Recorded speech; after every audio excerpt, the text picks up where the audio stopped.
ഇപ്പോൾ ഈ കഴിഞ്ഞ 7.5 കൊല്ലങ്ങൾക്കിടയിലെ കാര്യം എടുത്താൽ പോലും പാർട്ടി മുമ്പുള്ളതിനേക്കാൾ ഒരുപാട് ജനങ്ങളിൽ നിന്നും പൊതുസമൂഹത്തിൽ നിന്നും അകന്നു പോയിരിക്കുകയാണ്. ശതകോടികൾ പിണറായി വിജയനെ പോലെയുള്ള ആൾക്കാർ ഉണ്ടാക്കി വെച്ചിട്ടുണ്ട്. നമസ്കാരം. കേരളത്തിൽ CPM എന്ന പ്രസ്ഥാനം പിണറായി വിജയനിലേക്കും മകളിലേക്കും ചുരുങ്ങിയിരിക്കുന്ന ഒരു അവസ്ഥയാണ് ഇപ്പോഴുള്ളത്. എന്തായാലും ഞങ്ങളുടെ സുഹൃത്തുക്കളായ പല ഇടതുപക്ഷ അനുഭാവികളോടും സംസാരിക്കുന്നതിൽ നിന്ന് ഞങ്ങൾക്ക് മനസ്സിലാക്കാൻ കഴിഞ്ഞിട്ടുള്ളത്, അവർ തുറന്നു പറയുകയാണ് മനസ്സിലാക്കാൻ കഴിഞ്ഞിട്ടുള്ളത്, ഈ അച്ഛനും മകൾക്കും വേണ്ടി ഈ പ്രസ്ഥാനത്തിന് വേണ്ടി ജീവൻ ബലികഴിച്ചവരെ ഒക്കെ വെറും തൃണവൽക്കരിച്ചുകൊണ്ടാണ് ഇപ്പോൾ ഈ ഒരു പാർട്ടിയുടെ നേതൃത്വത്തിന്റെ പോക്ക് എന്നാണ്. ഇപ്പം നമ്മൾ രണ്ടുപേരും നിന്നപ്പോഴാണല്ലോ ആ ഒരു വലിയൊരു മൂത്ത കമ്മി സംസാരിച്ചത്. അതെ, അദ്ദേഹം പറയുന്ന പറഞ്ഞാൽ എന്ത് ചെയ്യാം, നമുക്ക് അവർക്ക് ഇപ്പോഴും ഈ പ്രസ്ഥാനത്തോട് വലിയ സ്നേഹമാണ്. എന്തോ പ്രസ്ഥാനം ഇനിയും നാട്ടിൽ എന്തൊക്കെ വലുതായിട്ട് കൊണ്ടുവരുമെന്നാണ് പ്രതീക്ഷിക്കുന്നത്. അത് അവരുടെ ഒരു അറിവില്ലായ്മ എന്ന് ഞാൻ പറയൂ. കാരണം ഇനി ഈ പ്രസ്ഥാനത്തിന് ലോകത്തിന്റെ ഒരു മൂലയിൽ പോലും ഈ പ്രസ്ഥാനത്തിന് ഒരു നല്ല കാര്യം ചെയ്യാൻ പറ്റില്ല, നല്ലൊരു ഭരണം കൊണ്ടുവരാൻ പറ്റില്ല. നടന്ന ഭരണങ്ങളെല്ലാം ജനങ്ങൾ അട്ടിമറിച്ചു. അപ്പോൾ ആ കമ്മ്യൂണിസ്റ്റ് പാർട്ടിയെ സംബന്ധിച്ചിടത്തോളം ലോകത്തിന്റെ ഒരു മൂലയിലും ഒരിടത്തും ഒരു പ്രസക്തമല്ലാതിരിക്കുന്നു. കേരളത്തിൽ ഇനി ഇന്ത്യയിൽ ഒരിടത്തും ഒന്ന് കയറി പോകാൻ പോലുള്ള സൗകര്യമില്ല, കേരളത്തിൽ മാത്രമാണ് ഉള്ളത്. എങ്കിൽ പോലും ഈ കുറെ ആൾക്കാർ ഇപ്പോഴും ഇതെന്തോ വലിയ പ്രസ്ഥാനം പറഞ്ഞ് വിശ്വസിച്ച് നടക്കുന്നുണ്ട്. അവരെ അങ്ങോട്ടേക്കാം, അവരുടെ ഇപ്പം നോക്കണ്ട. പക്ഷെ എങ്കിൽ പോലും ഒരു കാര്യം ആലോചിക്കേണ്ടത്, അവർക്കെല്ലാം ഇദ്ദേഹത്തിന് എതിർപ്പാണ്. ഇദ്ദേഹം ഈ കാണിക്കുന്ന വൃത്തികേടുകൾക്കല്ലേ. പക്ഷെ അവരാരും ഒന്നും പറയാനുള്ള ഒരു വോയിസ് ഇല്ല. കമ്മിറ്റികളിലൊന്നും അവർക്ക് പോയി പറയാത്തവരും കമ്മിറ്റികളില്ലാത്തവരാണ് സാധാരണ ജനങ്ങളാണ് കൂടുതൽ പറയുന്നത്. കമ്മിറ്റിയിലുള്ളവർ മിണ്ടാതെ പോയി ഇരുന്നിട്ട് ഇനി പോരുന്നു എന്നാണ് അവർ പറയുന്നത്. ചിലരെ ന്യായീകരിക്കുന്നുണ്ട്. എന്തായാലും ഈ ഒരു ഒരു ഒരു പ്രസ്ഥാനം എന്ന നിലയിൽ, ഒരു കമ്മ്യൂണിസ്റ്റ് പാർട്ടി എന്നുള്ള നിലയിൽ ഒരു വ്യക്തി, നേരത്തെ നമ്മൾ പറഞ്ഞു തുടങ്ങിയാൽ, ഒരു വ്യക്തിയിലേക്ക്, ഒരു കുടുംബത്തിലേക്ക്, ആ കുടുംബത്തിന്റെ താല്പര്യങ്ങളിലേക്ക് മാത്രം ഒരു പ്രസ്ഥാനം പോവുക എന്ന് പറഞ്ഞാൽ ആ പ്രസ്ഥാനത്തിന് ഇനി വലിയ ഭാവിയൊന്നും ഉണ്ടെന്നില്ല. അതിന്റെ ഒരു അതെ, അതായത് അതാണ് ഈ പറയുന്നത്. കാരണം നമ്മളിപ്പോ പലപ്പോഴും പറയാറുണ്ട്, രൂക്ഷമായി വിമർശിക്കാറുണ്ട്. അതെന്തുകൊണ്ടാണെന്ന് ചോദിച്ചാൽ നിങ്ങൾ തന്നെ ഒന്ന് ആലോചിച്ച് നോക്കൂ. ഈ CPM എന്ന പ്രസ്ഥാനത്തോട് പണ്ടേ ഒരുമാതിരിപ്പെട്ടവർക്ക് ഒരു ആഭിമുഖ്യമില്ല. കാരണം അവരുടെ ഈ ഒരു അക്രമ രാഷ്ട്രീയം തന്നെയാണ് അതിന് കാരണം. പക്ഷേ ഇപ്പോൾ ഈ കഴിഞ്ഞ 7.5 കൊല്ലങ്ങൾക്കിടയിലെ കാര്യം എടുത്താൽ പോലും പാർട്ടി മുമ്പുള്ളതിനേക്കാൾ ഒരുപാട് ജനങ്ങളിൽ നിന്നും പൊതുസമൂഹത്തിൽ നിന്നും അകന്നു പോയിരിക്കുകയാണ്. അതിന് കാരണം ആരാണ്? പിണറായി വിജയൻ. അപ്പൊ ഇന്നലെ തന്നെ പറഞ്ഞത് എന്റെ കൈകൾ ശുദ്ധമാണ് എന്നൊക്കെ പറഞ്ഞ് കുറെ ആക്ഷനൊക്കെ കാണിച്ചിട്ട് കസേരയിൽ ചാരി ഇരുന്ന് നെടുവീർപ്പിടുന്നതൊക്കെ ആയിട്ട് പത്രങ്ങളിൽ വായിച്ചു. പക്ഷെ ജനങ്ങൾക്കറിയാം. അല്ല, ജനങ്ങൾ പറയുന്നതാണ്. അല്ല, അങ്ങനെയാണെങ്കിൽ ഇയാൾക്ക് ധൈര്യമായിട്ട് നീക്ക് അന്വേഷണം നടത്തിക്കോ, ഇനി വന്നോ എന്ന് പറയും, തെളിവുകളെല്ലാം കൊണ്ട് കൊടുത്ത് അങ്ങ് ഹാജരായിക്കോ. ഇതുവരെ ഒന്നും മിണ്ടുന്നില്ലല്ലോ. ഇതുവരെ ഒരൊറ്റ അക്ഷരം ഇതിനെ കുറിച്ച് പ്രതികരിച്ചിട്ടില്ലല്ലോ. അല്ല, പ്രതികരിച്ചത് മാത്രമല്ല, ഈ പറയുന്ന മണ്ടത്തരം. ഒരു LP സ്കൂൾ അധ്യാപിക വിരമിച്ചപ്പോൾ കിട്ടുന്ന വിരമിക്കൽ ആനുകൂല്യം കൊണ്ട് ഒരു IT കമ്പനി ബംഗളൂരുവിൽ തുടങ്ങുന്നു എന്ന് പറയുന്നത് തന്നെ ശുദ്ധ മണ്ടത്തരമാണ്. ആരും വിശ്വസിക്കില്ല. ഇതിപ്പോ എന്ത് ഉദ്ദേശിച്ചാണ് അദ്ദേഹം അത് പറഞ്ഞത് എന്നുള്ള കാര്യം അറിയില്ല. പക്ഷെ നമ്മൾ ഈ പറഞ്ഞു വന്ന ഇതാണ്, ഈ അണികളെ കുറിച്ചാണ്. ഈ അണികൾ ഇപ്പൊ തന്നെ നവകേരള സർക്കിട്ടിനിടയിൽ നടന്ന അക്രമ സംഭവങ്ങളെ തന്നെ എടുക്കാം. എപ്പോഴും പിണറായി വിജയന് വേണ്ടി നിന്നതും തല്ലി തകർത്തതും തലതല്ലി പൊളിച്ചതും യൂത്ത് കോൺഗ്രസ്സുകാരെ അടിച്ചതും എല്ലാം DYFIക്കാരാണ്. ഇപ്പോഴും ഗവർണർക്കെതിരെ ഇറങ്ങുന്നതും സർക്കാരിന് വേണ്ടി ഇറങ്ങുന്നതും പിണറായി വിജയന് വേണ്ടി മുദ്രാവാക്യം വിളിക്കുന്നതും എല്ലാം SFIക്കാരാണ്. CPMകാരും, അതായത് പാർട്ടിയിലെ മുതിർന്ന ആൾക്കാരും ഇതിലോട്ട് ഇറങ്ങുന്നില്ല. അതായത് ഈ അക്രമ സംഭവത്തിലോട്ട് ഇറങ്ങുന്നില്ല. അവർ മടുത്തിരിക്കുകയാണ്. നിങ്ങളൊന്ന് ആലോചിച്ച് നോക്കൂ. നമ്മൾ ഒരിക്കലും കുറ്റപ്പെടുത്തുകയല്ല. ഒരു മകൾക്ക് വേണ്ടി 1ാം വട്ടം ജയിച്ചു വന്ന മരുമകനെ മന്ത്രിയാക്കുന്നു, മകൾക്ക് ഔദ്യോഗിക വസതി കൊടുക്കുന്നു. ഇതൊരു നല്ല കമ്മ്യൂണിസ്റ്റുകാരനായിരുന്നെങ്കിൽ എത്രയോ പേരുണ്ടായിരുന്നു. ആ ശൈല ടീച്ചറെയോ അല്ലെങ്കിൽ വേറെ 2ാം തവണ ജയിച്ചു വന്ന എത്രയോ പേരുണ്ടായിരുന്നു. അവരെ മന്ത്രിയാക്കുകയല്ലേ ചെയ്യേണ്ടിയിരുന്നത്. അതൊന്നും ചെയ്തില്ല. അതിനുശേഷമാണ് ഇപ്പോൾ മകൾക്ക് IT കമ്പനി. ഈ മകൾക്ക് വേണ്ടിയാണല്ലോ ഈ മകൾ തലയെടുത്ത് വന്നതിന് ശേഷമാണല്ലോ ഇത് ഇത്രയും വിവാദങ്ങൾ. പണ്ടേ വിവാദങ്ങളുടെ തോഴനാണ് പിണറായി വിജയൻ. അന്നും ഒക്കെ പറയുന്നത് എന്താണ്? ആരോപണം എന്നാണ്. കാരണം പിണറായി വിജയൻ എന്ത് ചെയ്താലും ആരോപണമാണല്ലോ. അതെ, നമ്മുടെ പഴയ PT തോമസ് പറഞ്ഞിട്ടുണ്ട്, ഈ ധൃതരാഷ്ട്രക്ക് ഒരു ദുരന്തം ഉണ്ടായി. അയാള് ദുര്യോധനൻ എന്ന് പറയുന്ന അയാളുടെ മകന് വേണ്ടിയിട്ട് അയാളുടെ എല്ലാ ചെയ്തികൾക്കും അയാളോടുള്ള സ്നേഹം, പുത്രവാത്സല്യം കൊണ്ട് അയാളോട് ഇങ്ങനെ ഏത് വൃത്തികേട് കാണിച്ചാലും പുത്രന്റെ കൂടെ ഒപ്പം നിൽക്കും. ന്യായം അപ്പുറത്താണെന്ന് അറിഞ്ഞാലും, ഈ അനിയന്റെ മക്കളുടെ കൂടെയാണ്, ധർമ്മപുത്രരുടെയും ഭീമന്റെയും കൂടെയാണ് ന്യായം എന്ന് അറിഞ്ഞാലും പുത്രവാത്സല്യം തിളച്ചു മറിയണോണ്ട് ഇപ്പുറത്ത് നിൽക്കും. ഇപ്പൊ PT തോമസ് പറഞ്ഞതാണ്. എന്നാൽ ഇത് സംഭവിക്കാൻ പോകുന്നു പിണറായി വിജയന് പുത്രി വാത്സല്യം കൊണ്ട് തകരാൻ പോവുകയാണ്. പിണറായി വിജയനല്ല തകരാൻ പോകുന്നത്, തകരാൻ പോകുന്ന പ്രസ്ഥാനമാണ്, വലിയൊരു പ്രസ്ഥാനമാണ്. പിണറായി വിജയനൊക്കെ എന്ന് പറഞ്ഞാൽ ശതകോടികൾ പിണറായി വിജയൻ ഉണ്ടാക്കി വെച്ചിട്ടുണ്ട്. അത് എനിക്കും അറിയാം, നിങ്ങൾക്കും അറിയാം, കേരളത്തിലെ കൊച്ചു കുട്ടികൾക്ക് പോലും അറിയാവുന്ന ഒരു കാര്യമാണ്. ശതകോടികൾ പിണറായി വിജയനെ പോലെയുള്ള ആൾക്കാർ ഉണ്ടാക്കി വെച്ചിട്ടുണ്ട്. അപ്പൊ അവരെ സംബന്ധിച്ചിടത്തോളം അതൊന്നും ഒരു വിഷയമുള്ള കാര്യമില്ല. ഒരു കേസ് വരും, ഒരു കേസൊക്കെ ഇത്രയും രാഷ്ട്രീയ സ്വാധീനമുള്ള ഒരു നേതാവിന് ആ കേസിൽ നിന്ന് ഊരിപ്പോവുക എന്ന് പറഞ്ഞാൽ വലിയൊരു കാര്യമൊന്നുമില്ല. പിന്നെ നിങ്ങൾ മനസ്സിലാക്കേണ്ട ഒരു കാര്യം, ലാവ്ലിൻ കേസ് 39 തവണയോ മറ്റോ നീട്ടിവെച്ചു. ഈ നീട്ടിവെച്ച് എന്താണ്? BJPയുടെ ബാന്ധവം കൊണ്ട് തന്നെയാണ്.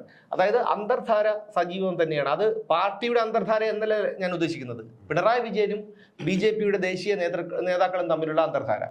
ഈ പറയുന്ന MP ഗോവിന്ദനോ A വിജയരാഘവനോ ഇങ്ങനെയുള്ളവർക്കൊന്നും അറിയില്ല. പിന്നെ ബാലനൊക്കെ ആകെ അറിയാന്നുള്ള നാണം കെട്ട് മെഴുകി ന്യായീകരിക്കാനാണ്. EP ജയരാജൻ മനസ്സോടുകൂടിയല്ല ന്യായീകരിക്കുന്നത് എന്നുള്ള കാര്യം നമുക്കറിയാം. പിന്നെ ബാലൻ എന്ന് പറഞ്ഞാൽ നാണം ഒന്നുമില്ല. ഇങ്ങനെ അങ്ങ് ഇന്നും എന്തൊക്കെയോ പറഞ്ഞ് ഇത് നമ്മളാരെങ്കിലും ചെയ്തതാണോ? മാസപ്പടി എന്തിനാണ് ഈ 1 കോടി 1.25 കോടി രൂപ ഈ പറയുന്ന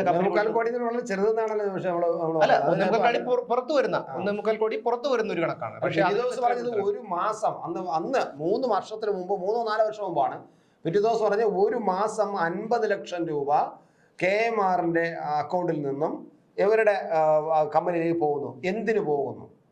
അത് ന്യായമായിട്ട് ബിസിനസിന്റെ കാര്യമായിട്ടല്ല എന്നതാണ് വ്യക്തം. കാരണം അയാളുടെ പേഴ്സണൽ അക്കൗണ്ടിൽ നിന്നാണ് ഈ പൈസ പോകുന്നത്, ഈ പിന്നെ കരിമണൽ കർത്ത. അപ്പൊ അതെന്തിനു പോകുന്നു? എന്താണ് അതിന്റെ ഉദ്ദേശം? 2016 മുമ്പ് ഏകദേശം എനിക്ക് തോന്നുന്നത് വൻ നഷ്ടത്തിലായിരുന്നു ഇയാളുടെ കമ്പനി, വലിയ നഷ്ടത്തിലായിരുന്നു. 2016 കഴിഞ്ഞതിന് ശേഷം 1 വർഷം കഴിഞ്ഞപ്പോഴേക്കും ഈ കരിമണൽ കർത്തയുടെ കമ്പനി നല്ല ലാഭം ഉണ്ടാക്കി. അപ്പൊ അതിനുള്ള ബിസിനസ്സിനുള്ള ഒരു സൗകര്യങ്ങൾ ഉണ്ടാക്കി കൊടുത്തത് ആരാണ്? ഇങ്ങനെയുള്ള ചെറിയ ചെയ്തു കൊടുത്തതുകൊണ്ട് ആണ്. കാരണം 3 മാസത്തേക്കാണ് മണൽ വരാൻ വേണ്ടി അനുവാദം കൊടുത്തത്. അതും ഇയാളെ കണ്ടുകൊണ്ടാണ് മുഖ്യമന്ത്രിയുടെ നേതൃത്വത്തിൽ ഒരു തീരുമാനം എടുക്കുന്നത്. 3 മാസത്തേക്കെന്ന് പറഞ്ഞ് പറഞ്ഞിട്ടുണ്ട് 3 മാസമൊക്കെ നമ്മൾ തീരുമാനം എടുക്കും, പക്ഷെ നിനക്ക് വർഷങ്ങളോളം ഞങ്ങൾ നോക്കണം, അതിന് ഞങ്ങൾക്ക് അതിൻ്റെതായ പങ്ക് ഞങ്ങൾക്ക് തന്നാൽ മതി എന്ന്. അതാണ് കൃത്യമായിട്ട് മാസം തോറും 50 ലക്ഷം രൂപ അക്കൗണ്ടിലേക്ക് വെക്കുന്നത്. ഇതൊക്കെ PT തോമസ് പച്ചയ്ക്ക് നിയമസഭയിൽ വിളിച്ചു പറഞ്ഞതാണ്. ഇത് രേഖയാണ്, നിയമസഭയുടെ രേഖകളാണ് ഇതെല്ലാം. പുറത്തു വന്നിരുന്ന് നമ്മൾ പറയും പോലെ ഇങ്ങനെ സ്റ്റേജിൽ വന്നിരുന്ന് ആരെങ്കിലും പ്രസംഗിക്കും പോലെ അല്ല പറയുന്നത്, ഇത് രേഖയാണ്. അപ്പൊ ഈ രേഖകളെല്ലാം ഇവിടെ ഉണ്ട് എന്നുള്ളതാണ്. അതുകൊണ്ടാണ് ഞാൻ പലപ്പോഴും പറയുന്നത്, എനിക്ക് ആത്മവിശ്വാസം ഉള്ളത്. നിങ്ങളൊക്കെ പലപ്പോഴും പറയുന്നത് ഇത് രാഷ്ട്രീയമായിട്ട് തേച്ചു മാച്ച് കളി, അന്വേഷണം ഒന്നും ഒരിടത്തും എത്തൂല, അവസാനം ഇവര് അന്തർധാര നടത്തി അങ്ങ് പോകുന്നു. അല്ല സുമേഷേ, ഇതെല്ലാം രേഖയാണ്. നിയമസഭയിൽ രേഖയുണ്ട്, ബാക്കിയിടത്തും രേഖയുണ്ട്. ഇത് കൃത്യമായിട്ട് ഇന്നല്ലെങ്കിൽ നാളെ, ചിലപ്പം കുറച്ച് കാലം എടുക്കും. കാരണം നമ്മുടെ അന്വേഷണങ്ങളെല്ലാം അങ്ങനെയാണ്. ഞാൻ ഇന്നലെ ചർച്ചയിൽ പറഞ്ഞു തോന്നുന്നു, നമ്മുടെ മുലായം സിംഗ് യാദവിനെതിരായിട്ടുള്ള അന്വേഷണം എത്ര വർഷം എടുത്തെന്നറിയാമോ? ഏകദേശം ഒരു 15-16 വർഷം കഴിഞ്ഞിട്ടാണ്. 16 വർഷം അല്ല, അനുകൂലമുണ്ടെന്നാണ് എനിക്ക് തോന്നുന്നത്. കാരണം ഞാൻ കേട്ടു തുടങ്ങിയത്, ഇയാളെ കുംഭകോണ കേസൊക്കെ കേട്ടു തുടങ്ങിയത് എത്രയോ വർഷത്തിന് മുമ്പാണ്, അല്ലേ? അത് ഇത്രയും വർഷം കഴിഞ്ഞിട്ടാണ് അയാൾക്കെതിരെ നടപടി എടുക്കുന്നത്. ഈ സോറന്റെ കേസ് എത്രയോ വർഷം കൊണ്ട് അന്വേഷണം നടന്നുകൊണ്ടിരിക്കുകയാണ്, എത്രയോ വർഷമായിട്ട്. എനിക്ക് തോന്നുന്നത് അതും 10-12 വർഷമായിട്ടുണ്ട് ഇങ്ങനെ അന്വേഷണം നടക്കാൻ തുടങ്ങിയിട്ട്. അപ്പോൾ ഇപ്പോഴാണ് അയാളെ പിടിവീണത്. അപ്പോൾ ഇത്തരം അന്വേഷണങ്ങൾ, കേന്ദ്ര ഏജൻസികളുടെ അന്വേഷണങ്ങൾ എന്ന് പറയുന്നത് നമ്മുടെ പോലീസ് അന്വേഷിക്കുന്നത് പോലെ അല്ല. പോലീസ് പെട്ടെന്ന് ഒരു അന്വേഷണം നടത്തും, ഒരു കേസ് വന്നു, പെട്ടെന്ന് അങ്ങോട്ട് ഒരു FIR ഇടും, FIR ആയിട്ട് അവനെ പൊക്കിയെടുത്തോണ്ട് വരും. പൊക്കിയെടുത്തോണ്ട് വന്നിട്ട് അവനെ 2 ഇടിയൊക്കെ ഇടിച്ചിട്ട് തെളിവുണ്ടാവും നോക്കും, എന്തെങ്കിലും വെച്ചിട്ട് തെളിവിടും, കോടതി കൊടുക്കും. കോടതി പോകുമ്പോൾ ഈ കറക്റ്റ് തെളിവൊന്നുമില്ല, വെറുതെ വിടും. പക്ഷെ ഇവരങ്ങനെയല്ല, ഇവർ കൃത്യമായിട്ടും അതുകൊണ്ടാണ് NIA ഓരോ കേസും നീണ്ടു വേണം. സ്വർണ്ണക്കള്ളക്കടത്ത് എവിടെ പോയി, എവിടെ എത്തിയെന്നൊക്കെ സഹാക്കൾ ചോദിക്കുന്നുണ്ടല്ലോ. സഹാക്കളെ സമാനമായിട്ടിരിക്കൂ, എവിടെ പോയി എന്ന് കാണാൻ പറ്റും. കൃത്യമായിട്ടും NIAയുടെ അന്വേഷണങ്ങളെല്ലാം കൃത്യമായിട്ട് അവരുടെ അടുക്കി കറക്റ്റായിട്ട് അവർ വച്ചിട്ടുണ്ട്. കൃത്യമായിട്ടും അതനുസരിച്ച് പിന്നെ അവരുടെ എല്ലാ തെളിവുകളും അവർക്ക് വരും. ഈ തെളിവുകളെല്ലാം വന്ന് എല്ലാം ക്ലിയർ ആയതിനു ശേഷം അവർ പിന്നെ മൊഴിയെടുക്കാൻ വിളിക്കും. നമ്മളുണ്ട്, അവര് ഒരു കേസ് എടുത്തതിന് ശേഷം, NIAയും ED ഒക്കെ ഒരു കേസ് എടുത്തതിന് ശേഷം ഉടനെ തന്നെ മൊഴിയെടുക്കാറുണ്ടോ? എത്രയോ അന്വേഷണം നടത്തി, അവിടെ എവിടെയെല്ലാം പോയി റെയ്ഡ് നടത്തി, ആ റെയ്ഡെല്ലാം ഓർത്ത് ആ രേഖകളെല്ലാം പഠിച്ച് ഇതെല്ലാം കഴിഞ്ഞിട്ടാണ് മൊഴിയെടുക്കാൻ വിളിക്കുന്നത്. എന്ന് വെച്ചാൽ അവരുടെ കയ്യിൽ രേഖകളെല്ലാം എത്തിക്കഴിഞ്ഞു, എവിഡൻസ് എല്ലാം അവരുടെ കയ്യിൽ എത്തിക്കഴിഞ്ഞു. ഇനി ആ എവിഡൻസിനെ ഒന്നും കൂടെ ഒന്ന് പ്രൂവ് ചെയ്യാൻ വേണ്ടിയാണ് ഇവരുടെ മൊഴിയെടുക്കാൻ പോകുന്നത്. മൊഴിയെടുത്തതിന് ശേഷവും അവർ അറസ്റ്റ് ചെയ്യുന്നില്ലല്ലോ, അവസാന നിമിഷമാണ് ഇവർ അറസ്റ്റ് ചെയ്ത് കഴിഞ്ഞാൽ പിന്നെ അത് അറസ്റ്റാണ്. അതുകൊണ്ട് എൻ്റെ വിശ്വാസം ഈ എന്തൊക്കെ ഈ ഉടായ്പ കാണിച്ചാലും അവസാനം പിടിവീഴും. സഖാക്കളുടെ കള്ളക്കടത്തിലും വീഴും, കാരണം എല്ലാത്തിലും വീഴും. ഈ സാരോജിക്ക് മാത്രമല്ല, എല്ലാത്തിലും വരുമ്പോ എല്ലാം കൂടെ ഒരുമിച്ച് വരുമല്ലോ. നമ്മൾ ഈ കേരളത്തിലെ രാഷ്ട്രീയ കൊലപാതകങ്ങളുടെ ചരിത്രം പരിശോധിച്ചാൽ അറിയാം, ഏറ്റവും കൂടുതൽ പ്രതിസ്ഥാനത്തുള്ളതും ഏറ്റവും കൂടുതൽ കൊല്ലപ്പെട്ടതും എനിക്ക് തോന്നുന്നു CPM-കാരാണ്, ഇടതുപക്ഷക്കാരാണ്. അവരുടെയൊക്കെ അത് നമുക്ക് അധിക്ഷേപിച്ച് പറഞ്ഞുകൂടാ. പക്ഷേ അല്ല, അധിക്ഷേപിക്കുന്നതല്ല, ഒരിക്കലും അധിക്ഷേപിക്കുന്നില്ല. ആ പാവങ്ങള് രക്തസാക്ഷികളാണ് അവര്.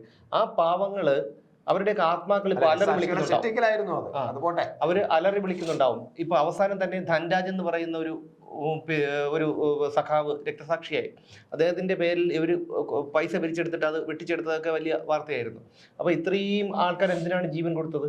എന്തിനാണ് പുഷ്പൻ വെടികൊണ്ട് ഇപ്പോഴും 10-24 വർഷങ്ങൾക്ക് ശേഷവും അനങ്ങാൻ വയ്യാതെ കിടക്കുന്നത്? എല്ലാം ഈ പ്രസ്ഥാനത്തെ സ്നേഹിച്ചത് കൊണ്ടല്ലേ.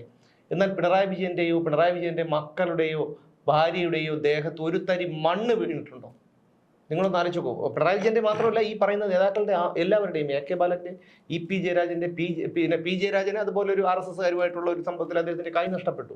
പക്ഷെ നഷ്ടം തന്നെയാണ്. ആ നഷ്ടപ്പെടുന്നവനെ നഷ്ടപ്പെടാനുള്ള വേദന അറിയാവും. അപ്പൊ അത് നഷ്ടം തന്നെയാണ്. പക്ഷേ ഈ മരണപ്പെട്ടു പോയ ഗതിയില്ലാത്ത, അതായത് ജീവിക്കാൻ പോലും ഗതിയില്ലാത്ത കമ്മ്യൂണിസം തലയ്ക്ക് പിടിച്ച് സഖാവായ ചെങ്കൊടിയെയും പ്രസ്ഥാനത്തെയും ചേർത്ത് നിർത്തിയ കുറേ രക്തസാക്ഷികളുണ്ട്.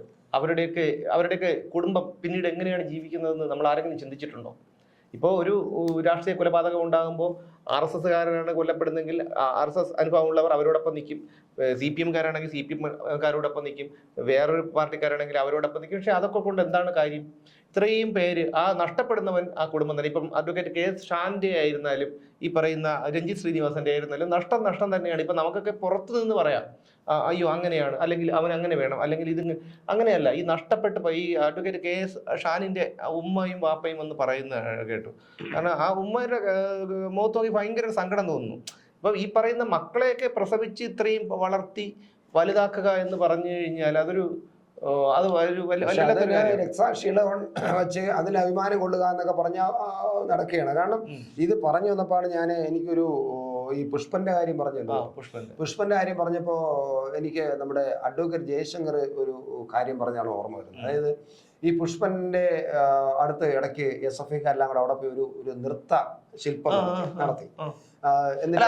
ഇടയ്ക്കിടയ്ക്ക് ഉണ്ടാകുമ്പോഴത്തേക്ക് പോകുന്നതാണ്. അയാൾ അവിടെ പുഷ്പനെ അറിയാമോ, ഞങ്ങളെ പുഷ്പനെ അറിയാമോ എന്ന് അവിടെ ചെന്ന് അയാൾ ഈ കിടക്കയിൽ അനങ്ങാൻ വയ്യാതെ കട്ടിലിൽ കിടക്കുകയാണ്.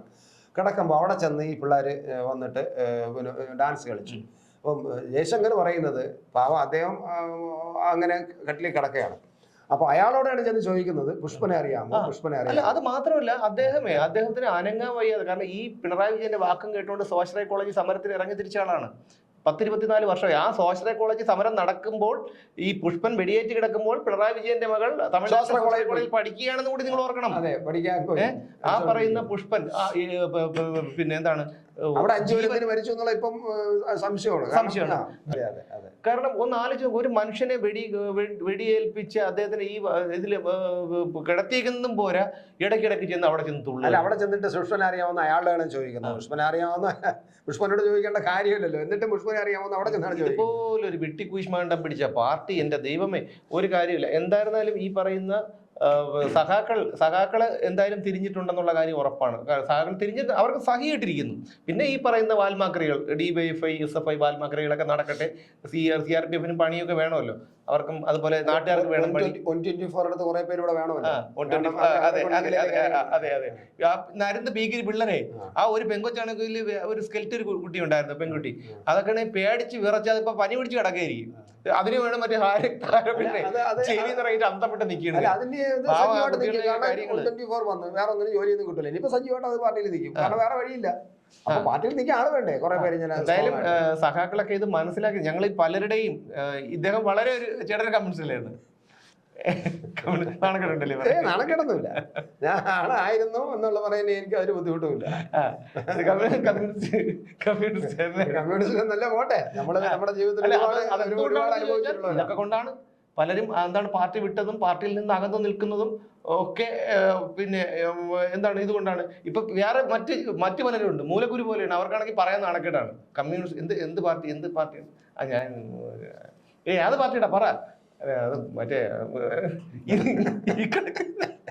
ഈ കണക്കിനാണ് ഇപ്പൊ പലരുടെയും ഈ CPM അനുഭവം. എന്തായാലും സഖാക്കളൊക്കെ ഇപ്പോ മാറ്റി ചിന്തിച്ചു തുടങ്ങിയിരിക്കുന്നത് നല്ല കാര്യം തന്നെയാണ്. കാരണം ഈ ഒരു അച്ഛനെയും മകളും ഈ ഒരു മനുഷ്യനാണ് ഈ ഒരു പ്രസ്ഥാനത്തെ ഈ രീതിയിലാക്കിയത്.